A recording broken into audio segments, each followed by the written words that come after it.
Hi there, I'm Kingsley Aikens of the Networking Institute. Now, I'm a fan of an American author called Harvey Coleman, and he wrote a book entitled Empowering Yourself. And in it, he introduced what he called the pie theory of career progress. Pie as in kind of apple pie. Now, personally, I prefer rhubarb pie, but this is apple pie. And in it, he said something really pretty outrageous. He said, P stands for performance, and how well you do your job contributes 10% to your career progress. Surely that's daft. Surely that's nuts. Surely it's got to be 80 or sort of 90% doing a great job. And he said, no. He said, doing a great job is mandatory. It's the minimum. It's what's expected of you. It's the price of entry to get into what he calls the stadium of competition. It gets you on the pitch, gets you on the ladder, doesn't get you up the ladder. Career progress is about going up the ladder. He said an interesting thing. He said, you get paid on performance, you get promoted on what other people think of your potential. And now he's introducing these two pesky little words, other people. Now he's introducing an element of subjectivity. He said, other people hold the keys to your future. So how then do you differentiate yourself? Well, the I of the pie theory stands for image. And it really is about who you are as an individual. What do people think of you? What's your reputation? Your reputation is what somebody says when you're not around.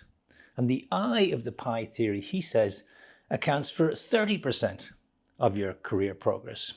So when people look at you, what do they think? Can they see you at the next level?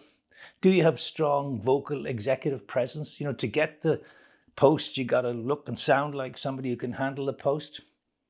And the E, so this leaves the E of the pie theory. And this, he says, is 60%. And the E stands for exposure. I mean, who's seen you in action? Who's seen you at meetings? Who's seen you speak? Who's seen you perform? What does your boss think of you? What's your boss's boss think of you? Future leadership, he said, of your organization will not be by unknown people. So you need to become known. You need to be known within your organization. You need to be known outside of your organization. What would you be a kind of a go-to person for? Do you just do invisible work, or do you do visible work? Is your work seen by the right sort of people? So this notion of you need to become known. I always say known, not famous. You don't have to become a Kardashian. And so this really is a pretty kind of outrageous theory, this pie theory of career progress. But I've worked for literally thousands of people in 15 countries around the world on the networking training. And I've yet to meet anybody who fundamentally disagrees with this approach. Some people argue a little bit about the percentages, but the P is kind of mandatory. It's the performance is mandatory, but the I and the E, they can be tiebreakers when it comes to management looking into the deep pool of talent to find the next level of leadership. So there is a price to be paid then for being an average networker. It's important that you're not invisible. It's important that you're kind of savvy, that you understand the unwritten rules of business, that you realize that life is a game of unwritten rules and that these really will impact your progress in the future.